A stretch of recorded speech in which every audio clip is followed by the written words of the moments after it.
Hi everyone, I'm going to show you Yagura opening today, and I'm going to show you only the first 24 moves of Yagura opening because it's a very important basics of Yagura, which is often called 24 move set of Yagura. And actually Yagura strategy is a very difficult strategy, and there are many deep reasonings under the 24 move set, and I had to do some research on it preparing for this video. But I can't go into all of those deep moves behind, so I'm gonna just make an overall explanation here. So when you want to play Yagura, first you have to go pawn to 7f, and you can play Yagura opening if white plays pawn to 8d. And now black moves the silver now to 6h. It's important to move the silver here because if white keeps moving the pawn, you have to defend 8f squared by the silver. And if you didn't move your silver, you have to defend it by a bishop, and it's not gonna be Yagura opening. Well, you can try to make Yagura even after this position, like this, and then move the bishop and then the silver. But you're gonna have to take care of this pawn not to be taken by the bishop, and it's a clumsy way of making Yagura. So at this position you have to move the silver. Oh, you shouldn't move it to here, because 7h square is where the gold should go to. So you have to go silver to 6h, not to block the gold's path. And by the way, white won't push a pawn here actually, because even if he doesn't, black will eventually move the silver to here. So white wants to keep this square open for his knight.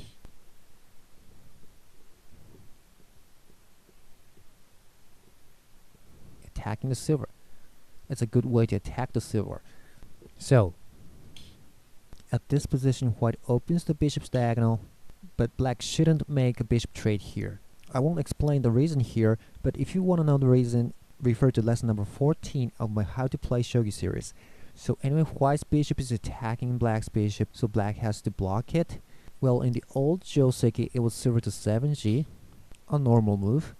But in the latest Joseki, pawn to 6f is thought to be the better.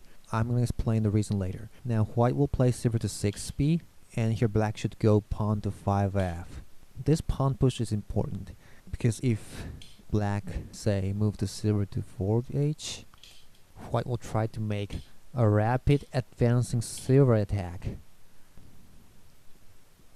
Like this.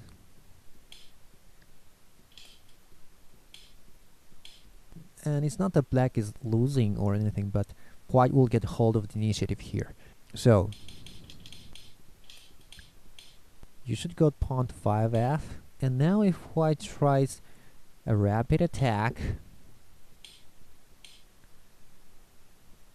this time you can move the bishop to here and make this powerful counterattack. So black's fine. Alright, so after pawn to 5f, white usually plays pawn to 5d, and black develops the right silver and white the left silver. A very good symmetry. Now at this position, now it's time for black to move one of his goals. This or this. Well, actually the standard move here is gold on 4 to 5h. And before I explain the reason for this, I have to talk about rapid castling. So I'm gonna just move only the black pieces. The regular process of building Yagura castle is building up the castle first and move the bishop out from the castle by 2 moves, and then bring the king into the castle. But there's another way to do this.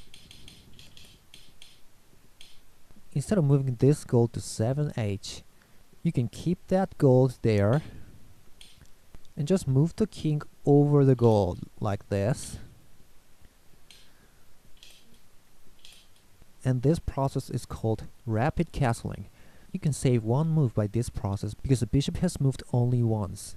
But the problem with this rapid castling is that this king and the gold will be in a pretty dangerous position, especially at these timings So now let's go back to this position. So the reason you move the right gold is that black wants to keep the possibility of making a rapid castling. Because if you move the left gold first, and if white goes for rapid castling, it's a problem for black, right? Because he's gonna just lose one move. So black moves the right gold, and here white goes gold to 3b, abandons his possibility of making rapid castling. Well, he can do that because if now black goes for rapid castling like this, white will definitely make a rapid attack like this, for instance. Not a very good position for black. And the reason black didn't move the left gold at this position is black can't make the same rapid attack because of this pawn, so white can easily go for rapid castling. So anyway, after white go to 3b, now black gives up the rapid castling, and they both moves the king, and pawn to 7d, and black will play gold to 6g. Well, black shouldn't move the silver yet to 7g. The reason he wants to keep the silver on 6h is because if the silver goes to 7g, now white can choose this strategy called Yagura central rook, in which he goes like this and move the rook to 5b. And in this situation, it would be better for black if his silver was rather here as opposed to 7g. And well, you know, when we go on with the primary line of Yagura, it is believed that primary Yagura opening is a bit in favor for black, because he can always lead the initiative and marks a winning percentage of a few percent above 50. So in Yagura opening, white is always looking for his chance to make a rapid attack, such as this Yagura central rook, for example. Alright, so that's the reason why at this position black should play gold to 6g, keeping the silver on 6h, and then white goes gold to 5b, giving up his option of central rook.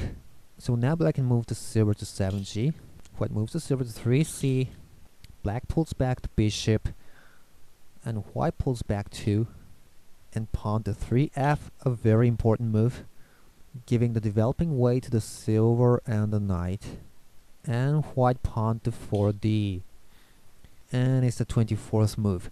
So this position is the basic position of Yagura strategy. So try to remember this position and all the 24 moves you've seen. And after this position, we'll go into many difficult Yagura strategies. Black's options are developing the silver, which is more than 70% of the games, and also developing the knight is possible, or he can just move the bishop and prepare for castling. So that's all for this lesson, and see you next time.